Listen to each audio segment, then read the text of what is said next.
বাঙালি মুসলমান হিন্দু এদেরকে sort out করে, এরা রিবেল করছে এগেইনস্ট পাকিস্তান গভর্নমেন্ট। টিকা খান 80,000 সৈন্য সেখানে ছিল, সেই সৈন্যকে ইনক্রিজ করলো আরো 1 লক্ষ পাকিস্তানি সৈন্য সেখানে এনে। আর তাদের কিভাবে নিয়ে এলো? আমরা কিন্তু ওভারফ্লাই বন্ধ করে দিয়েছিলাম ভারতবর্ষের ওপর থেকে।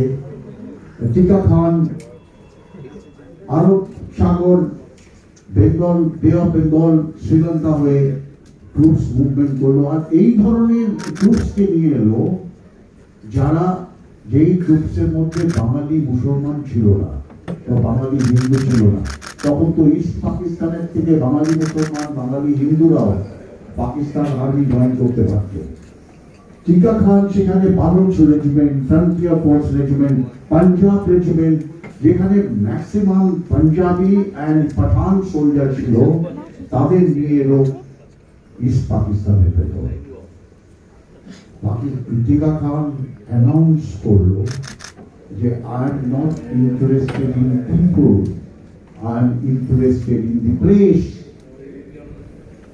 শুধু তাই না, আপনারা অবাক হয়ে যাবেন, আমার বলতে খুব লজ্জা লাগে, আমার বলতে খুব এই ধরনের একটা উত্তেজনা আছে। টিকা খান অ্যানাউন্স করলো পাকিস্তানি সোলজারদের, rape is a weapon of war against the Bengalis. Use rape as a weapon of war against the Bengalis. This was announced by General Tika Khan to East Pakistan then, and they carried out a massive rape, war, genocide. একটা ঘটনা আমি না বলে পাচ্ছি না। 16 তারিখের একদিন আগে যখন আমার ব্যাটালিয়ন টু রাজপুত আমরা চিটাগং ক্যাপচার করে কক্সবাজার নিয়ে আমরা সার্চ করছিলাম যে কি ধরনের ক্যাম্প সেখানে আছে। আপনি অবাক হয়ে যাবেন, আমি বলে নাম নিয়ে বলছি, head second lieutenant V K Singh, আমার রেজিমেন্টে আমার অফিসার জাস্ট কমিশন হয়েছিল তখন, চাইল্ড ইন্টেলিজেন্স অফিসার ছিল, তাকে পাঠানো হলো ভিকে, তুমি যাকে দেখো কোন ক্যাম্প থেকে।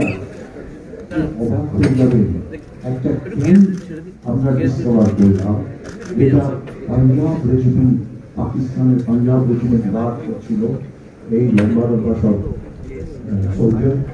তারা আমাদের দিকে ওয়েপন সারেন্ডার করে দিল। আর আমাদের ট্রুপস কি দেখলো না, 200 থেকে 300 নেকেড বাঙালি উমেন, তার মধ্যে হিন্দু ছিল প্রেগনেন্ট, কেউ 2 মাস, কেউ 4 মাস, কেউ 6 মাসের প্রেগনেন্ট। টিকা খান বলেছিল যে এই বাঙালি জেনারেশন প্রতিদিন আমি চেঞ্জ করে দেবো এদের।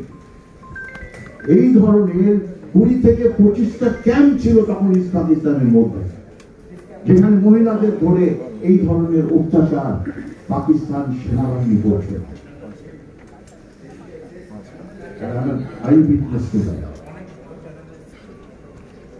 এই যে ঘটনা, এই ঘটনাগুলো আমাদের এখনকার যদি পরিস্থিতিতে আমরা চলে আসি, যারা এই ওখানে মুভমেন্টটা করছে, যারা হাসিনা সরকারকে টপল করে মুভমেন্ট একটা করছে, আমার যতদূর মনে হয় আমার পার্সোনাল